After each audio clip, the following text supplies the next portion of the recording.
இன்று இயேசுவோர்கள் அவரால் தான் பதவி அடைந்தார்.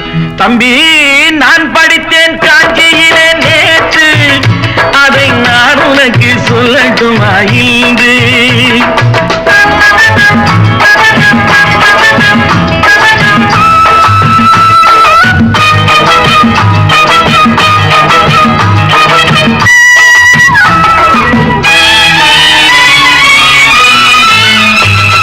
நாட்டுக்காக உழைப்பதற்கே அண்ணா பிறந்தார். பொது நலத்தில் தானே நாள் முழுக்க கண்ணாயிருந்தார்.